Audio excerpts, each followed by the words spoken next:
Then the Lord appeared to him by the terebinth trees of Mamre, as he was sitting in the tent door in the heat of the day. So he lifted his eyes and looked, and behold, 3 men were standing by him. And when he saw them, he ran from the tent door to meet them, and bowed himself to the ground. My lord, if I have now found favor in your sight, do not pass on by your servant, please. Let a little water be brought, and wash your feet, and rest yourselves under the tree, and I will bring a morsel of bread that you may refresh your hearts. After that you may pass by, inasmuch as you have come to your servant. Do as you have said. So Abraham hurried into the tent to Sarah, and said, Quickly make ready 3 measures of fine meal, knead it and make cakes. And Abraham ran to the herd, took a tender and good calf, gave it to the young man, and he hastened to prepare it. So he took butter and milk and the calf which he had prepared, and set it before them. And he stood by them under the tree as they ate. Then they said to him, Where is Sarah, your wife? Here, in the tent. I will certainly return to you according to the time of life. And behold, Sarah, your wife, shall have a son. Sarah was listening in the tent door, which was behind him. Now Abraham and Sarah were old, well advanced in age, and Sarah had passed the age of childbearing. Therefore Sarah laughed within herself, saying, After I have grown old, shall I have pleasure, my Lord being old also? And the Lord said to Abraham, Why did Sarah laugh, saying, Shall I surely bear a child, since I am old? Is anything too hard for the Lord? At the appointed time I will return to you, according to the time of life. And Sarah shall have a son. But Sarah denied it, for she was afraid. I did not laugh. No, but you did laugh.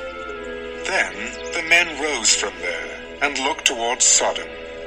And Abraham went with them to send them on the way.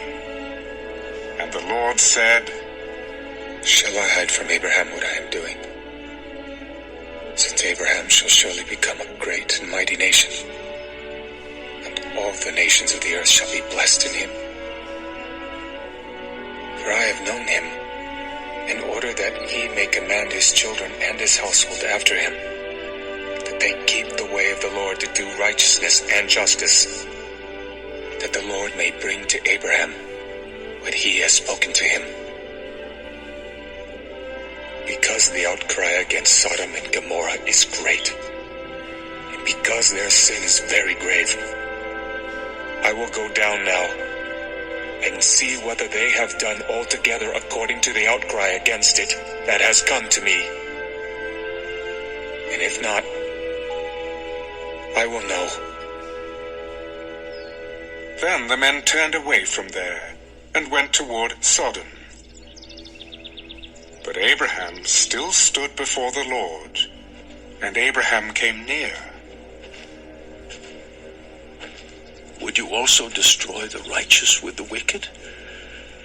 Suppose there were 50 righteous within the city. Would you also destroy the place and not spare it for the 50 righteous that were in it? Far be it from you to do such a thing as this, to slay the righteous with the wicked, so that the righteous should be as the wicked. Far be it from you. Shall not the judge of all the earth do right? If I find in Sodom 50 righteous within the city, then I will spare all the place for their sakes. Indeed, now, I who am but dust and ashes have taken it upon myself to speak to the Lord. Suppose there were 5 less than the 50 righteous. Would you destroy all of the city for lack of 5?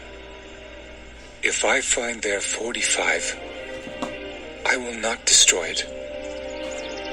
Suppose there should be 40 found there. I will not do it for the sake of 40. Let not the Lord be angry, and I will speak. Suppose 30. should be found there. I will not do it if I find 30 there. Indeed. Now, I have taken it upon myself to speak to the Lord. Suppose 20 should be found there. I will not destroy it for the sake of 20. Let not the Lord be angry, and I will speak but once more. Suppose 10 should be found there. I will not destroy it for the sake of 10.